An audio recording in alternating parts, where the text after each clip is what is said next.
Yeah, and then there's the DEI press secretary telling you that the DEI vice president is the future of the party here. And so the future looks kind of dim for the Democrats here, but this is no shocker either. Kamala Harris, she's the original Hawk Tauh girl. That's the way she got where she is.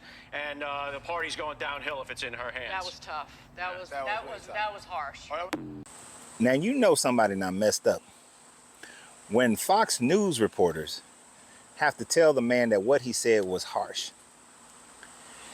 Now, it's interesting how they have been utilizing this term DEI, this diversity, equality, and inclusion, as a way to say that people are not qualified for the job to which they have, that they were hired because of their race or hired because of their gender, as a part of inclusion. Now, when you look at Obama and his interns, it is a wide diversity of people.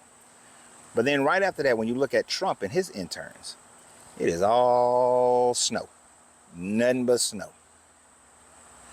The fact that I grew up as a child living in an era where black people were not given the opportunity and women were not given opportunity, no matter how qualified they were, to get into schools, to get into jobs, to get into corporate America, and that the government had to force companies and force the government itself to give people who were qualified an opportunity to be in positions that they were constantly being denied. That now that it's trying to be used against people for being in those positions.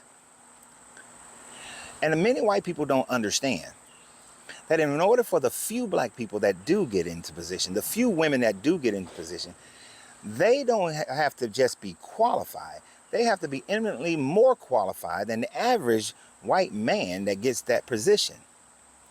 And so to say that that is now something that is disqualifying for the person just shows where your racial and gender lines lie. And isn't it interesting that every time it's a woman, they always want to throw in some kind of submissive sexuality into the picture.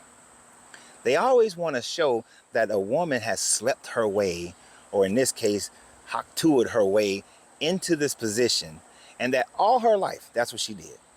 Who cares about the fact that she went to college and graduated from college, that she passed the bar in California, that she won the political office of DA in California, that she won the position of senator and then was chosen to be the vice president?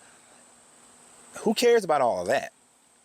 Because there's no qualification list that you can go down and to say who's going to be a president, who's going to be vice president, who's going to be a senator, who's going to be a congressman. You right now can be sitting in an armchair, and if you can get enough people to vote for you, regardless of what your education level is, regardless of what your work experience is, you can become a politician. I mean, let's be real. If that's the case, what qualifications did Trump have to be president? He's never worked in government. He was never in political office. I believe it was his mother who said that he was too ignorant and would be a disaster as a president. He had zero qualifications to be president. At least Kamala Harris was a senator. At least she was a DA. At least she knew the inner workings of government on the political side.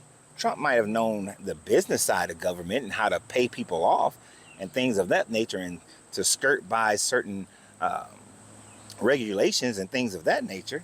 But he was not qualified. But do they say he slept his way to the top? Did he buy his way to the top? Do they say anything like that? No.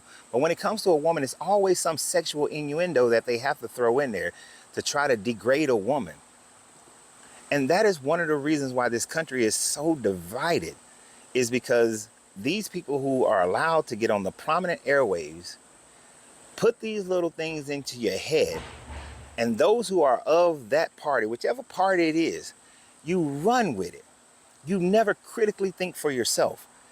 And that is the biggest problem in America, is the average American does not have the skills to utilize critical thinking. And that allows for insults like this that are unnecessary to be made. And like I said, when Fox reporters are saying that that was harsh, that was tough, you know he not went off the deep end. So tell me what you think. And let's just tell me what you think. Have a good one. And always remember, you have to free yourself to be yourself because your greatness is non-negotiable. Good journey, good vibrations.